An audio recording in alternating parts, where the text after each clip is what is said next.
Let me begin by saying it's dangerous that you have no clocks that I can see, because I could get carried away with one of my 90-minute sermons and not know the context. I'd like to begin by saying I would like to thank you for the privilege you have extended to me to be your interim minister, to walk with you on this path for a period of time, and it is an important path as you orient yourself to the future. You are a congregation with great promise. You are a healthy congregation. Your future is extraordinarily bright. I look forward to working with you and helping you create the best version of yourself as you move into your future. I'd like to celebrate the miracle that you are. It is a miracle that in our culture, such as it is, people like you are able to come together and to forge a community of faith that provides an alternative to many, that gives hope, that stands for something that's real and important, and that represents justice in this world. I celebrate the miracle that you are. Also, before I go further, I am working with a new sound system, and if you don't hear me, could you just raise your hand? And for those who raise their hand, I will meet you after church and I'll go over the whole sermon again. But I wanted to say to everybody here, and I hope you will hear me, that whoever you are, your presence here is important. If you have been here 40 years, your presence is important. If you just walked through the doors this morning for the first time, you are important to the vitality, the hope, and the future of this congregation. Everybody here needs, and I sound like I have an amen corner, and I'm so thankful for that. Everybody here has a contribution to make and to give that is important. Let me share some things about why I am here and what I do. We are involved in a process where the end result is getting a settled minister for this congregation. That is a very important process, because when you get the settled minister, that person, or if it's a couple, that pair, will affect the life of your congregation for 15 or 20 years. So it is important that you make that decision in a situation where you're in the best shape you can possibly be, your best self, and you are designing a system and a process of finding a minister that is sure to get the best person for you, that matches who you are and what you are about. Another related goal to this is to set up the conditions for having the most successful long-term ministry you can possibly have, because a minister you bring is not going to be able to create a miracle for you. They will have to work with the reality of who you are, and it is very important that your structure, your organization is in the very best shape for them.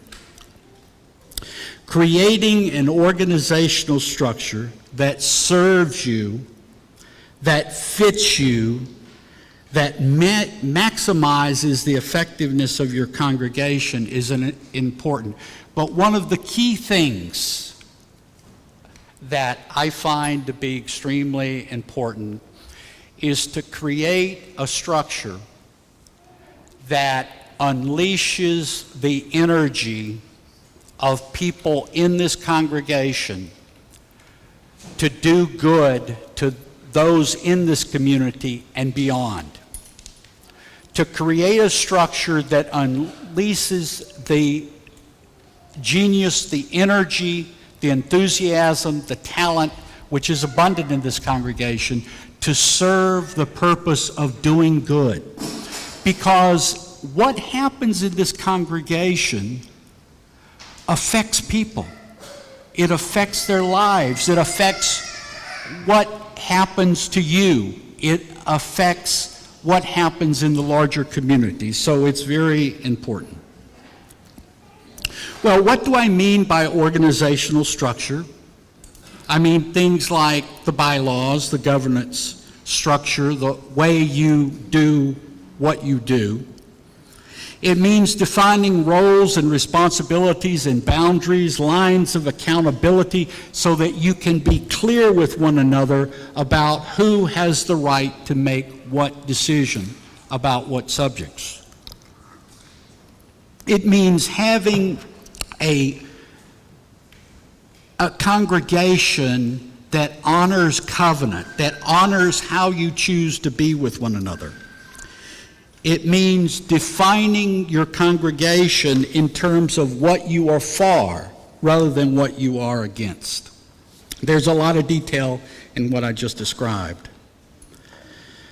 But the key thing running through all of this is, what can we do organizationally to unleash the energies of each of you to serve one another and to serve the community in ways that impact people in good and in powerful ways. And what we do matters. Now let me share with you some experiences I've had. I've worked with at least 8 congregations, and let me share with you something about our wonderful congregations. People come to a UU congregation and are quite often somewhat opinionated. They have struggled to define themselves as individuals in a culture which wants to snuff that out, right? And that means theologically, politically, and in other ways. And so people come to a congregation like this filled with the energy of being an individual, of doing my own thing, of thinking freely, of not being hindered by anyone else's idea of what's politically or theologically or religiously correct. And then they come into a group like this that is dependent for its health on people working together in a unified way and not being so individualistic, not thinking in terms of the I, but thinking in terms of the we. And it's only by doing that that the congregation is actually able to make an impact. Now, consider this, one of the manifestations of the difficulty. There are about 185,000 Unitarian Universalists in America. Now, it depends on whether the minister is estimating the membership or the board treasurer is estimating the membership, in terms of figuring out what the real number is, right? But let's say, just for the sake of argument, around 185,000. We are a nation of 334 million people. There's a difference there. There's quite a divergence. I calculate, and this is in a whole nother sermon, based on various surveys of what people actually think and believe in America, I believe that approximately 2% of the American population has viewpoints that are compatible with Unitarian Universalist beliefs. At least, that's conservative, okay? Well, that's 6,700,000 people in America that are sympathetic, and I believe that is an underestimate. That are sympathetic with our beliefs and views. I believe that potential UUs are 10% of this figure, which is to say 670,000 people. So what I'm saying is that I think it is logical and fact-based to think and believe that there are potentially 670,000 Unitarian Universalists that should be in our congregations that are not, because we are stuck in 185,000. Now, I have worked, as I said, with about 8 congregations as an interim and at least 2 as a settled minister. And I believe the reason for this stuckness, because I've seen it with my own eyes, is that people cannot make the jump between their very vigorous individualism and their very vigorous desire to be independent, and the need as an institution to come together and think of ways we can collectively organize ourselves so that we can tap into the great energy of people that we have in our congregation and beyond. So what I see is that the wonderful energy of Unitarian Universalist congregations, and I think I've had the experience of talking with and getting to know some of the most wonderful people in the world by working with UU congregations, that great energy, that great moral sensitivity and awareness is dissipated in an inability to organize ourselves in such a way that we can really make a difference. And one of the great ironies that I have experienced is that UU see themselves as extraordinarily liberal and progressive, but when it comes to organizational structure, we are some of the most conservative religious people on earth. Because we live in a society where fundamentalist churches, they may be very, very rigid in their belief structure, but they're absolutely wild in terms of their organizational structure. They'll try and do anything to serve the needs of people. And that's what we're here for. We're here to serve the needs of people, the people here, the people in our community who need us and who would benefit by our presence, and the people in the larger community who would benefit from our voice if it were strong enough to hear. Well, I've just touched on something that I will speak about again and again. That's why you must keep coming to my sermons, is that I just give little pieces of what I'm going to talk about. But I would like to introduce myself so you know who you're dealing with, for right or wrong, for better or for worse. And first, a little background history. My mother's father is from Swansea, Wales. My mother's mother is from Copenhagen, Denmark. My father's mother's family lived in the South for several generations, but her family on the maternal side goes back in 5 generations to a Benjamin Davis who was born in Philadelphia, Pennsylvania in July 1719. His lineage was both Welsh and English. My father's paternal side of the family is unknown from the point of my grandmother's father, because my grandmother was born out of wedlock, as they used to say ages ago. And the father of my grandmother is shrouded in mystery and in other dark thoughts. Shrouded in mystery, I have never been able to figure out the lineage, but if you know something about genealogy, talk to me after the service, because I want to find that guy or that lineage. Now, I am not finished with my connections with Pennsylvania. On my father's side of the family, if we go back 6 generations, we reach a George Frederick Brock, whose family roots are in Switzerland, but who immigrated from South Germany, coming to Pennsylvania in 1733 as part of a group called the Palatine Moravians. He was an indentured servant for 5 years because he could not pay for the trip on the ship from London to this state. So we Brocks have paid our dues in Pennsylvania because of his work. Both branches of my immediate family have been in the South for several generations, tragically or fortunately, depending on your perspective, but some have branched out, and I wanted, however, you to know about my Pennsylvania connections.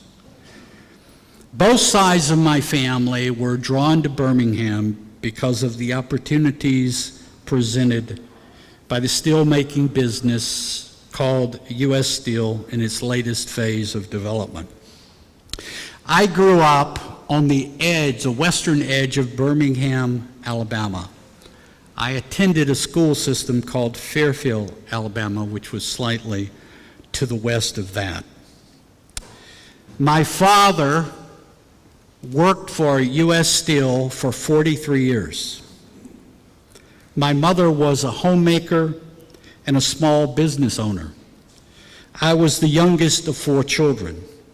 We were part of what used to be called the middle class. Neither of my parents went to college. All their children did. As I grew up, Birmingham was the center of a great civil rights struggle. The things I saw and heard and read about made a profound impression on me and shaped who I am politically and religiously. My father was an avid liberal, believe it or not. My mother was more moderate in her beliefs toward the conservative side. We had a lot of interesting family conversations.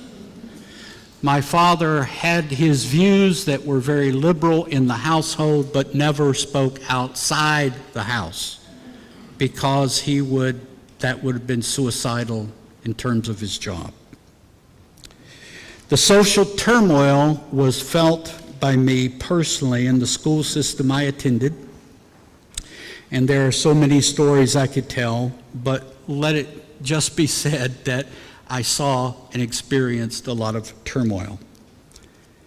These experiences led me to certain convictions as a young person, which I was not able to tolerate, able to interpret in a conceptual way, but I did later. One was the vivid impression that in life there are things that are wrong and there are things that are right. To treat people disrespectfully is wrong.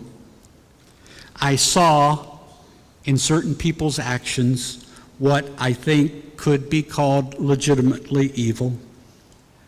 I learned, or I came to believe, that there was such thing as good and evil in the world, and I wanted to be on the side of good, and I felt that innately and intuitively without really conceptually working it out. And it was obvious to me. The second thing is that I was left with a permanent interest in how civility and peaceful coexistence and harmonious living with diversity could thrive. How was that achievable? Because as I grew up as a young man, I became aware that Birmingham was really run by, to an extraordinary degree, was run by people who were racist and fascist, and that they wielded power behind the scenes. And then 3 hours to the east was the city of Atlanta. And one of the mottos that the city of Atlanta created was, the city of Atlanta, too busy to hate. And it led to one city flourishing and one city not flourishing. And to this day, Atlanta is an extraordinarily very flourishing city, and Birmingham still struggles. And I trace that back to the legacy of what I experienced as a young man.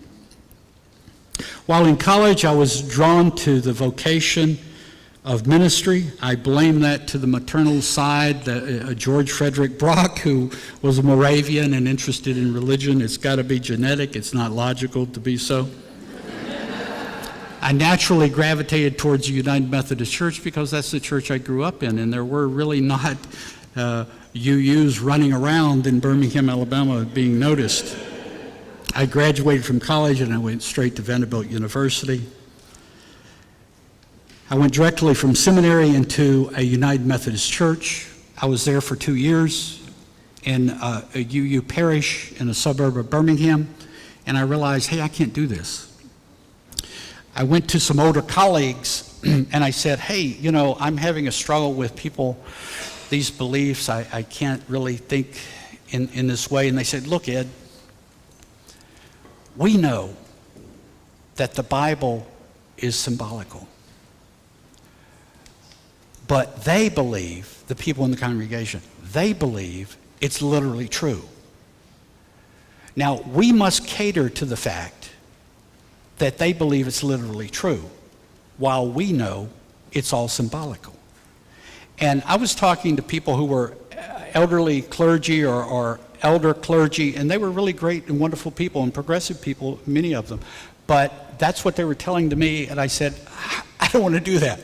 So I just left, and I went into the business world for several years, and there I learned about and became acquainted with the Unitarian Universalists. And so after a few years there, and I was at the Foothills Unitarian Church and got to know a minister named Royal Jones, Walter Royal Jones III, which is a great name for a minister, and became acquainted with the Unitarian movement. And then I moved into that sphere. I jumped through the hoops, maybe I shouldn't say that. I went through the process of becoming a UU minister. And there followed two settled ministries with the Unitarian Universalist Church, one in Florida and one in the Pacific Northwest. But one of the most important, those were wonderful ministries for me that were very, very fulfilling. And I got to meet wonderful people and experience the joy of serving as a UU minister. But one of the things that was really influential for me was that when I was in Florida, I became aware of a guy named Rabbi Edwin Friedman. And a friend of mine took me to a workshop that he did down in Orlando. And Rabbi Edwin Friedman, nobody, I don't think, remembers his name now, but if you go back into the 90s, he was everywhere. He was the #1 consultant for congregations, whether they be Protestant, Catholic, Jewish. He did consulting with political organizations and Governor Ann Richards of Texas and many other people, but he was someone who had taken the theories about the human condition and human nature that were developed by a guy named Dr. Murray Bowen, who worked at the National Institutes of Mental Health in Washington, D.C., and he converted those ideas or explained those ideas or elaborated those ideas or expanded those ideas towards thinking about congregations, and he was the first person to do that. And I remember going to a workshop that he led in Orlando for the first time and listening to him over a period of a weekend and realizing this is the first guy I've ever heard who really knows what's going on in a congregation. And so that was an eye-opener, and that began a path for me. So I studied with Rabbi Edwin Friedman until his death. I studied with him in Washington, D.C., and I helped sponsored a workshop he did in Florida, and I had many other interactions with him. My two settled ministries were very fulfilling, but Rabbi Friedman really affected my thinking, and I was led to the desire, the wish to do consulting with congregations. And so that is where I moved and the direction I moved, and it converted into an interest in interim ministry, which is where I can practice my my craft. Another very important event in our lives is that in 2002, Alphys and my wife, who you'll get to meet towards the end of this month or the beginning of September, my wife and I went to China to receive our first daughter, Allie, into our lives. And in the summer of 2004, not long after that, I went to China a second time with a family friend to pick up Lily, our second daughter.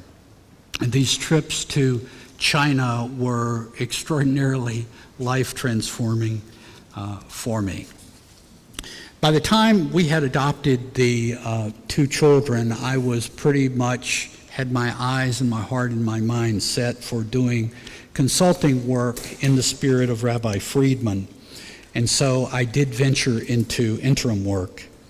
And before I came here, I have done interim work in normally 2 years in each of the following places: Hamilton, Ontario, Canada; Austin, Texas; Costa Mesa, California; the First Unitarian Church of Oakland; Ventura, California; Birmingham, Alabama; and Huntsville, Alabama; and Winston-Salem, North Carolina.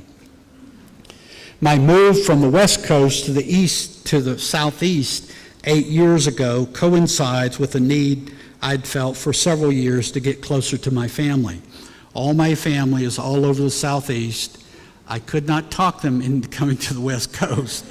I had to come to them. And particularly my brother, my older brother, had a massive heart attack about 10 years ago, and that really turned my head to the need to come back to the southeast. And here I am, kind of close to the southeast, but a little above.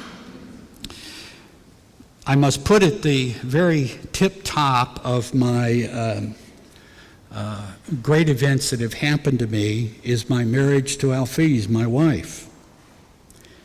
It is my life's greatest treasure. My wife and I, this December the 15th, will celebrate our 50th wedding anniversary. Now, if you're wondering, we got married at age 15, I think. Now, you may say to yourself, gosh, that's awful early to get married. However, where I grew up in Alabama, if you just avoided marrying a cousin, it was considered a coup.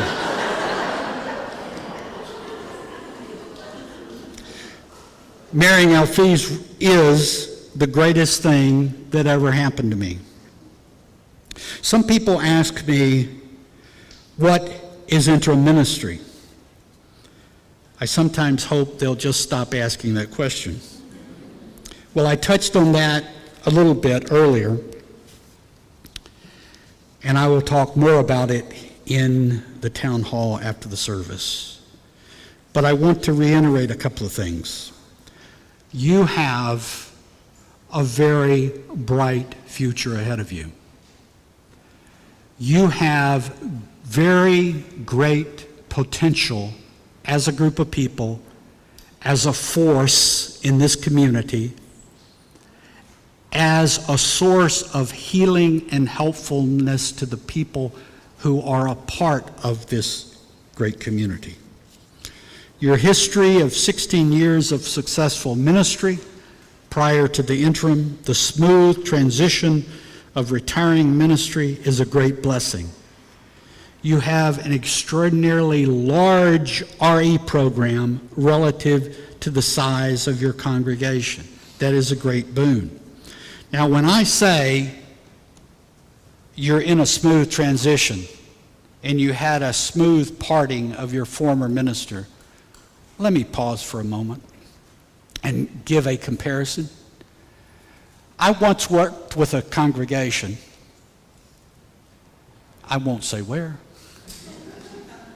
but one of the board members, as part of the transition process, right before I arrived, as part of the transition process, of deliberating and making sure the former minister was going to leave and a new interim minister was going to come in.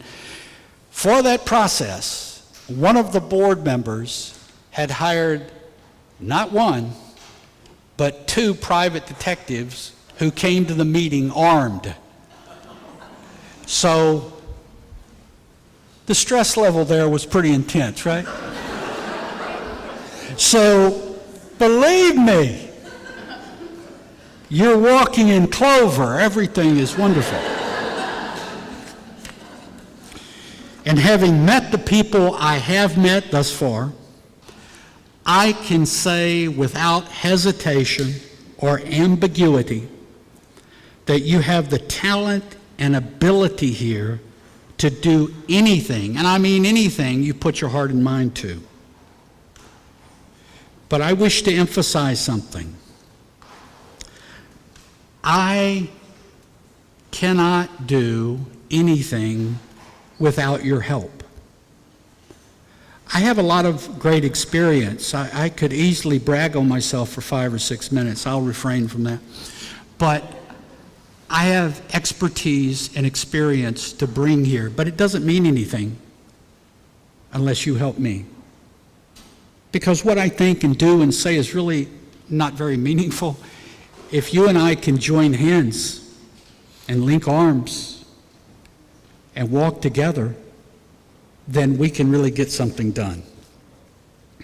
So let us join hands. Let us join together to develop the foundation of a future that can see the progressive cause of growth and strength of our values in this region. I look forward to our time of working together. I am thrilled that I am here, and I look forward to our adventure together.